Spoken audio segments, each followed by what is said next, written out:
Imagine waking up to find creatures that can only be stopped by salt water hunting your family during a 24-hour eclipse that happens every 15 years. But here's the nightmare. Your wife's ex-boyfriend controls the only shelter. A corrupt cop is holding your survival bunker hostage, and your son's bite wound means he's slowly turning into one of the monsters that just ate your uncle alive. The story begins at a power plant outside town where employees are celebrating a co-worker's birthday party with cake and music when they suddenly see something strange moving in the shadows on the security cameras. There's a dark shadow moving mysteriously in the deep shaft, and a worker volunteers to go check it out, only to suddenly be attacked by a mysterious monster that tears into him. The terrified guy tries desperately to return to the office for help, but a bunch of savage beasts follow him and start violently killing everyone in the building one by one. As an eclipse slowly hides the sun and darkness falls over the land, the creatures begin appearing all over the planet in massive numbers, killing millions of people and destroying entire cities in just hours. The news frantically calls it Judgment Day as heavily armed soldiers are sent to fight these monsters in a brutal war that lasts the entire eclipse. Millions of innocent lives and tons of military resources are lost in the desperate fight, but eventually all the creatures are exterminated through coordinated efforts, and humanity begins the long process of rebuilding civilization. They design protective installations known as gates just in case the creatures decide to ever come back from wherever they came from. 15 long years pass and the world is living through a normal routine again, with people trying to forget the nightmare. Dave is working as a janitor for a company that doesn't pay him well, even when he has to enter the dangerous shafts to get rid of dead animals.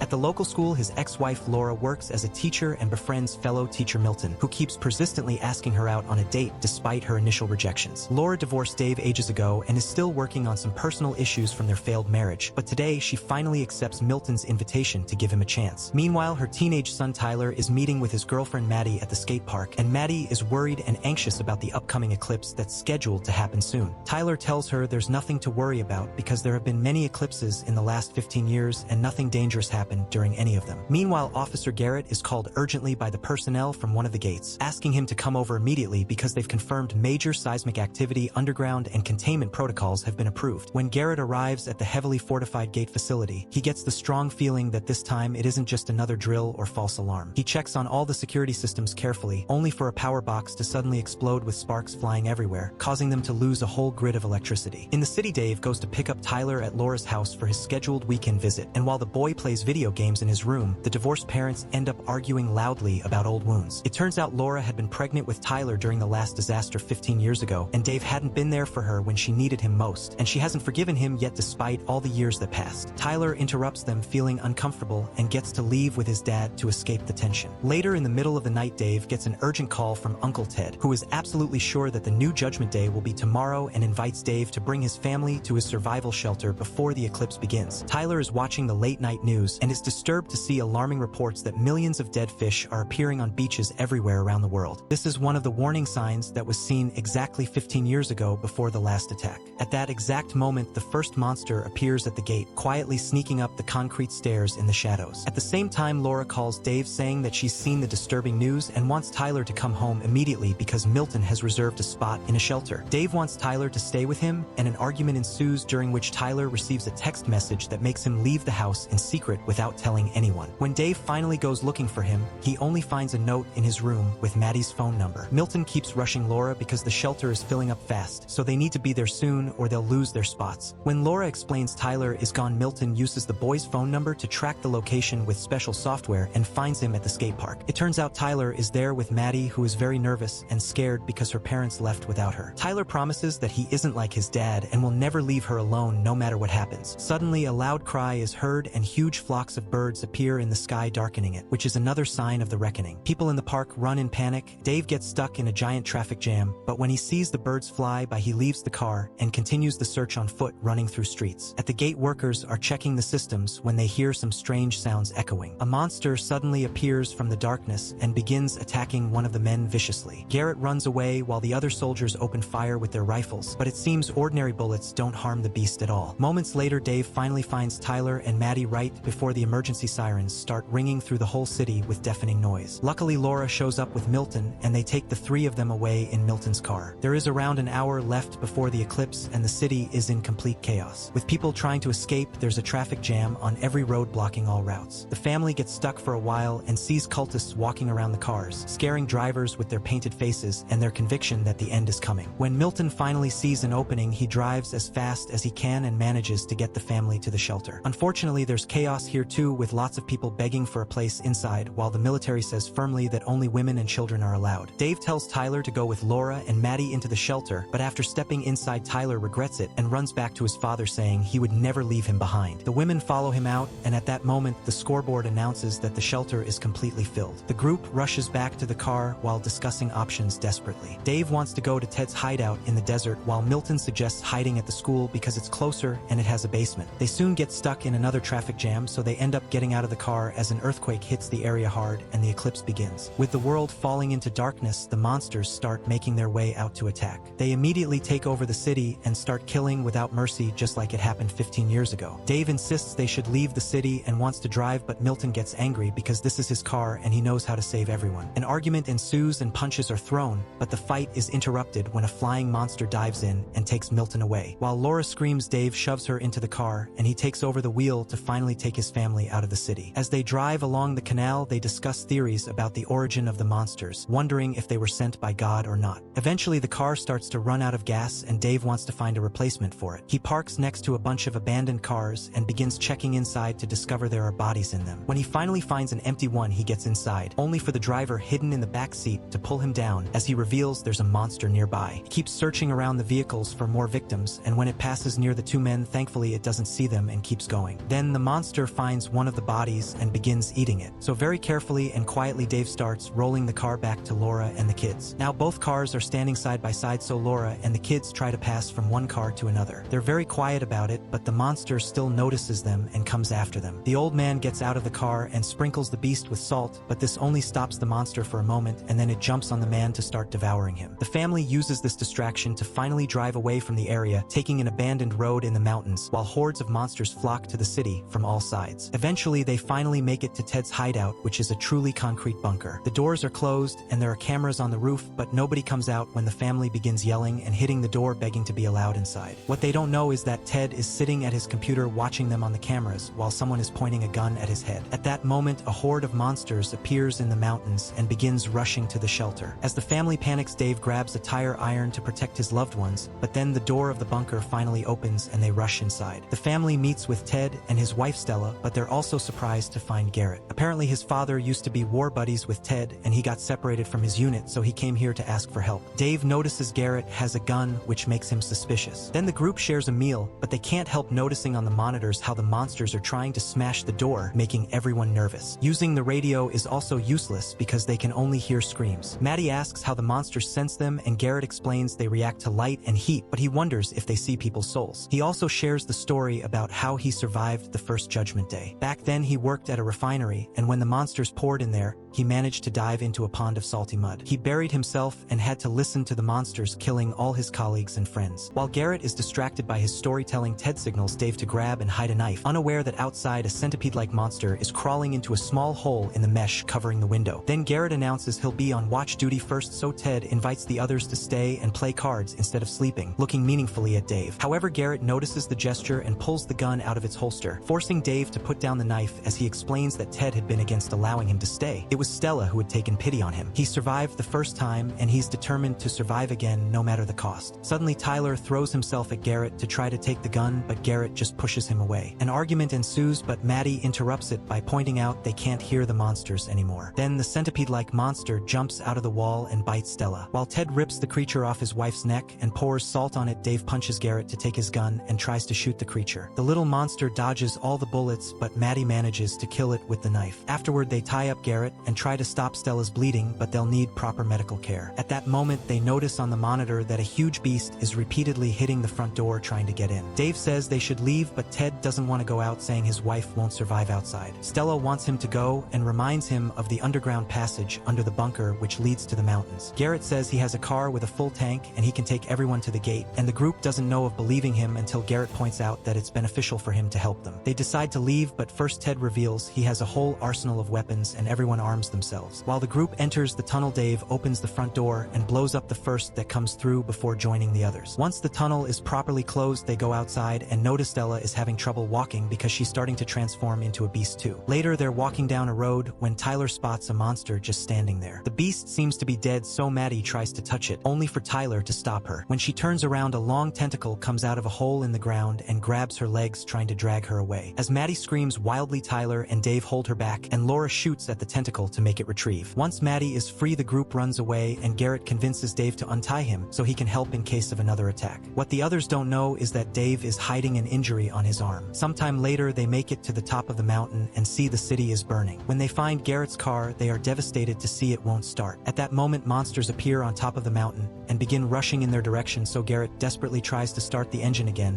while Stella takes Ted's gun to end things for herself before she finishes transforming. Ted immediately fights her until he takes the gun back and begs her to get in the car, but Dave knows there's no hope and drags Ted back. Stella waits for the monsters to arrive and they quickly eat her. Garrett finally manages to start the car and the group escapes, leaving the monsters behind. On the way, they pick up a radio signal and hear that almost all the shelters couldn't withstand the onslaught and were ruined. Eventually, they arrive at the gate, but nobody answers the radio, not to mention the door is open. The group carefully makes their way inside and discovers there's no power, so Garrett and Dave decide to fix it while the others go to look for a first aid kit because they've discovered that Ted has a wound in his back. The others take care of Ted while Dave restores electricity, and Garrett explains that the gate was prepared for a second invasion and tons of salt water had been pumped in, but the hole was too deep. Once the power is working again, Dave and Garrett begin making their way back, but suddenly Garrett feels blood dripping on his hand and looks up to find a body. At the same time, something in the darkness roars. The duo rushes back to the group to discuss their options since there are 2 hours left until the end of the eclipse, and Garrett offers to hide in a chemical warehouse because its doors are blast-proof. The moment they leave the medical bay, a transformed human attacks Garrett, who fights together with Dave to deal with it. They defeat the beast, but the noise they made has gotten the attention of more monsters. Terrified, Garrett quickly runs through a door and closes it behind him, leaving everyone behind. Then he gives himself some kind of injection to start fighting back the transformation. Dave takes his family to another room and notices there are dispersal lines there, which means the tank is on the other side of the wall. This gives him an idea for a plan. He'll funnel the salt water through the tank pipes to keep the monsters out. Before he leaves, Laura kisses him. At that moment, the door breaks, so the family runs away. Dave makes his way through the ventilation, noticing a monster devouring its prey in the room. When he reaches the tank, he tries to be very quiet as he opens the faucet and water begins to fill the containers. Then Dave climbs back, but the monster senses him and starts to chase him, grabbing his leg. As Dave fights back, he sprinkles it with salt, causing the monster to crumble to dust. Meanwhile, the others find themselves surrounded by monsters and Tyler opens fire on them. Suddenly, Dave's voice is heard from the loudspeaker asking them to turn on the fire alarm. The monsters are getting closer, so Ted tells Tyler to protect the family before going after the monsters with an axe, but several beasts jump on him at once and kill him quickly. Tyler keeps on shooting only to run out of ammo, so he turns on the fire alarm, causing salt water to start falling all over the monsters, making them crumble into dust while they squeal in pain. At that moment, the eclipse ends and all monsters begin going back to their realm through the gate, causing another earthquake. Laura and the children try to get moving too, only to come across Garrett, who is losing his mind to the transformation. He shoots Tyler and hits them on the shoulder, but before he can shoot again, Dave appears behind him and hits Garrett in the head with a fire extinguisher. While Dave reunites with his family, a huge monster appears from below and it lunges at Garrett, swallowing him whole. The family runs into the medical unit and makes a salty mixture in a cylinder, which they throw at the monster as soon as it kicks down the door, instantly killing it. Afterward, the family goes outside and finds the world has been utterly destroyed, but now they're ready to start rebuilding again. If you're still watching, this means you survived the full story. Make sure to subscribe and turn on notifications so you can watch more videos like this. Thanks for watching.